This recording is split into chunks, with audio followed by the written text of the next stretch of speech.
안녕하세요. 금일 소개드릴 내용은 클락슨 리서치에서 발표한 2025년 6월 주요국 수주 실적은 어떻게 되는지 살펴보도록 하겠습니다. 영국 조선해운 시황 분석기관 클락슨 리서치에 따르면 2025년 6월 전 세계 선박 수주량은 256만 CGT, 84척입니다. 이것은 25년 5월 178만 CGT 대비 44% 증가한 것입니다. 또한 전년 동기 1326만 CGT 대비하여는 81% 감소했습니다.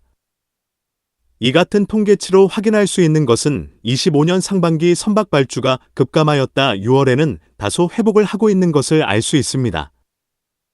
국가별 6월 수주량을 살펴보면 한국조선소는 105만 CGT, 18척이며 전체 수주량의 41% 차지했습니다. 중국조선소 경우는 137만 CGT, 50척이며 전체 수주량의 53%를 수주했습니다. 중국 조선소가 6월 선박 수주에서 성과를 내는 부분은 자국 선사들의 발주량과 함께 미국의 관세 정책으로 주춤하였던 외국 선사의 중국 발주량이 일부 회복한 부분이 역할을 한 것으로 보입니다. 한국의 경우는 전 세계 선박 발주량 감소에 직접적인 영향을 받고 있지만 탱커와 컨테이너 운반선 수주로 일정 부분 수주를 회복하고 있는 것입니다. 조선소 규모에서 중국이 한국을 앞서는 상황의 선박 수주량 급감은 한국보다는 중국 조선소에 큰 타격을 줄 수밖에 없을 것입니다. 하지만 중국 자국의 선사들의 규모가 상당하므로 이를 보완할 수 있는 자국 선사 발주는 당분간 이어지지 않을까 싶습니다. 전 세계 선박 발주량이 감소하면 수요와 공급의 논리로 선박 건조 시장에서 형성되는 성가는 자연스럽게 하락을 하게 될 것으로 예상이 됩니다. 2025년 상반기 발주량 급감에도 성가에 크지 않고 6월 다소 회복하는 추세를 보이고 있습니다. 이것의 요인으로는 현재까지 발주한 선박의 규모가 2028년까지 건조 물량을 채우고 있는 상황의 이후의 선박 건조 물량에 대한 발주선사 및 조선소는 상호 관망하는 위치에서 발주 일부 전환을 하고 있기 때문일 것입니다. 지난 5년 1월에서 6월 사이의 누계 발주량을 비교하여 보겠습니다. 21년 1363척의 발주량을 시작으로 22년, 23년, 24년의 경우는 비슷한 발주량 경향을 보였습니다. CGT를 보면 21년 최고치를 찍고 23년까지 하락했습니다. 24년은 잠시 회복을 하기도 했습니다. 하지만 25년 1, 6월 누계를 보면 24년 1788척 대비하여 64% 급감한 647척에 불과한 것입니다. 고부가 가치 선박의 척도인 CGT로 보면 24년 4258만 CGT 대비하여 54% 감소한 1938만 CGT를 기록했습니다. 주요 국가별 25년 1, 6월 누계 수주 실적으로 보겠습니다. 한국은 113척, 487만 CGT 수주 실적을 보이고 있습니다. 중국은 370척, 1004만 CGT 수주 실적을 보이고 있으며 이것은 한국 대비하여 약 3배를 넘어서는 물량입니다. 일본의 경우는 74척, 122만 CGT 수주 실적을 올리고 있습니다. 일본의 수주 물량이 지속 상승하고 있음을 알 수 있습니다. 25년 상반기 선박 발주량이 급감한 요인을 살펴보면 지난 몇 년간 선박 발주량은 전 세계 인플레이션과 같은 추세로 증가한 것으로 이해할 수 있습니다.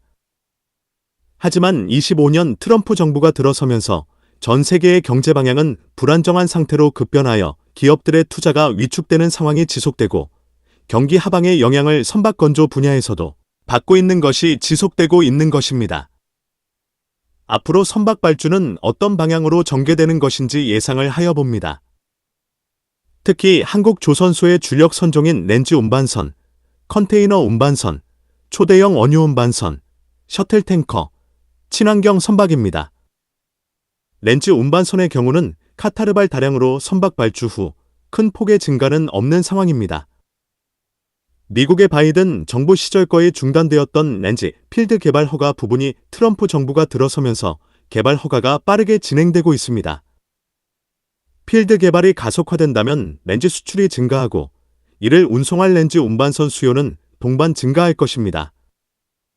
하반기에는 미국발 선박 발주가 있을 수 있다는 점에 기대를 하여 봅니다. 카타르 에너지는 2030년까지 비카타르산 렌지 거래량을 4천만 톤으로 확대할 계획을 발표했으며, 이에 따라 128척의 렌즈 운반선을 추가 확보할 예정이라고 밝혔습니다. 컨테이너 운반선의 경우는 최근 몇 년간 발주된 선박들의 인도 척수는 증가하는 추세입니다. 해상 운임비는 이들 선박의 증가 예상과 트럼프 관세 정책으로 작년 말부터 하락하기 시작하여 25년 상반기까지 하락을 했습니다.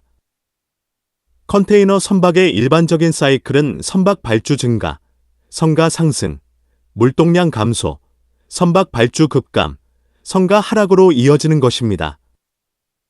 노후 선박의 경우 탄소 규제를 벗어날 수 없기 때문에 친환경 선박으로의 전환의 선사들이 지속 투자를 이어가고 있는 것은 조선사에 긍정적이라 할 수 있습니다. 초대형 원유 운반선은 세계 경제가 살아나면서 석유에 대한 수요가 증가한다면 원유 운반선의 수요도 증가하게 됩니다. 탱커 선박의 경우도 노후 선박의 비중이 증가하면서 친환경 선박으로의 발주를 지속 이어가고 있으며 그리스 선주발 탱커 시장이 최근에 펼쳐지고 있습니다. 셔틀 탱커는 해상 플랫폼인 FPSO 발주가 지속 증가하면서 이와 관련 셔틀 탱커의 발주는 증가할 수밖에 없는 구조적인 연결관계를 가지고 있는 것입니다. 이들 선박의 수요에 대비하여 준비하고 수주를 한다면 선박 발주 공백기를 채워줄 수 있는 선종이 될 것입니다. 친환경 선박의 발주입니다. 친환경 선박으로 간주되는 NG 연료를 사용하는 선박, LPG 연료를 사용하는 선박은 발주는 지속될 것으로 예상이 됩니다. 향후에 선박 시장에서 주목을 받을 연료로는 암모니아입니다. 탄소 배출 제로인 암모니아 연료를 사용하기 우한 선박 발주는 지속 증가할 것으로 예상이 됩니다. 암모니아 특성인 독성과 부식성을 극복하기 위한 선박 설계 및 관련 장비 개발은 체계를 갖추기 시작했습니다. 2026년 하반기부터는 암모니아 연료를 사용하는 선박이 인도됨에 따라 암모니아 연료 사용 선박의 발주는 증가할 것으로 예상이 됩니다. 다음으로 전 세계 선박 건조의 수주 잔량은 얼마나 되는지 살펴보겠습니다. 2025년 6월 기준 전 세계 수주 잔량은 25년 5월 대비 158만 CGT 감소한 1억 6,374만 CGT입니다. 이 중 한국 조선소는 3,542만 CGT, 22% 차지, 중국 조선소는 9,682만 CGT, 59%를 차지했습니다. 전월 대비하여 한국은 89만 CGT 증가, 중국은 99만 CGT 감소했습니다. 또한 전년 동기 대비하여는 한국은 318만 CGT 감소, 중국은 2,044만 CGT 증가했습니다. 수주 잔량을 통하여 향후 몇 년간의 건조 물량이 남아있는 것인지 추정하여 보겠습니다. 2024년 한국 조선소의 연간 건조 물량이 약 820만 CGT이며 연간 건조 물량은 조선 소별 건조 공정이 정상화되고 있으므로 건조 물량은 증가할 것입니다. 24년 건조 물량 기준으로 25년 6월 현재 한국 조선소 수주 잔량과 비교하면 약 4.3년치의 건조 물량이 확보되어 있다 할 수 있습니다. 올해부터 4년치 물량을 고려하면 2028년까지의 물량을 확보한 것으로 이해가 됩니다. 연도별 6월 수주 잔량의 추이를 보면 지난 몇 년간 수주한 물량이 많기 때문에 수주 잔량의 경우도 21년 대비하여 25년까지 상승 추세를 보이는 경향인 것입니다. 국가별 지난 5년간 수주 실적을 보면 20년은 수주량은 많지 않으며 21년부터 선박 수주량이 증가하기 시작하여 24년에는 선박 발주량이 2,888척까지 증가하게 된 것입니다. 이들 물량 중 중국의 수주량과 한국의 수주 척수를 보면 상당한 차이를 보이고 있는 것입니다.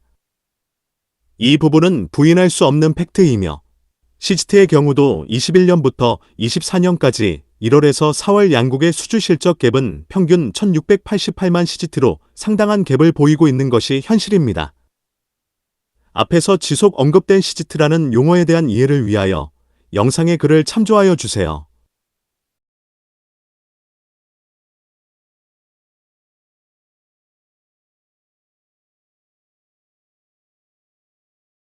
지금까지는 선박의 수주량 및 CGT 등을 보았다면 다음 선박들의 성과 변화는 어떤 변화를 보이고 있는지 살펴보겠습니다. 연도별 성과지수는 25년 6월 187.11입니다. 이것은 25년 5월 186.69보다 0.42포인트 상승한 187.11 수준으로 회복한 것입니다. 지난 20년부터 25년 5월까지 성과 변화 추이를 보면 21년 12월 125.6에서 시작하여 21년부터 성과는 급격한 상승세를 보이기 시작하였습니다. 성과지수는 21년부터 24년 10월 189.64까지 지속 상승세를 보였습니다. 24년 10월 피크를 찍은 성과는 25년 5월까지 하락을 이어오고 있다는 것입니다. 성과 상승세는 멈추고 하락으로 전환되고 있는 것은 선박 시장의 변화를 보여주는 시그널이 아닐까 싶습니다. 성과 변화는 주식과 같이 급변하는 것이 아니라 시장의 플레이들이 어떻게 성과를 반영하여 계약하는가에 따라 성과 변화 속도를 천천히 파악될 수 있음을 이해할 필요성이 있습니다. 선종별 신조 성과 추이를 살펴보면 174K 렌즈 운반선은 2억 5,500만 달러, 초대형 유조선 성과는 1억 2,600만 달러, 초대형 컨테이너 운반선 성과는 2억 7,300만 달러 수준을 보이고 있습니다. 주요 선종의 성과는 하락으로 전환되었으나 하락세는 주춤하고 있습니다. 하반기는 탱커 선박, 컨테이너선, 해양 FLNG 수주와 함께 렌즈 운반선의 추가 수주도 이어질 것으로 예상이 됩니다. 한국조선 3사와 관련 기자재 업체는 25년 세계 경제 변화에 따른 조선, 해양 분야의 영향을 파악하여 미래의 리스크는 회피하고 다가오는 기회는 잡을 수 있었으면 합니다. 선박, 해양 관련 산업 및 기술에 대한 궁금한 점이 있는 분들은 아래의 카페로 방문을 하시면 많은 정보와 도움을 받으실 수 있을 것으로 생각합니다. 감사합니다.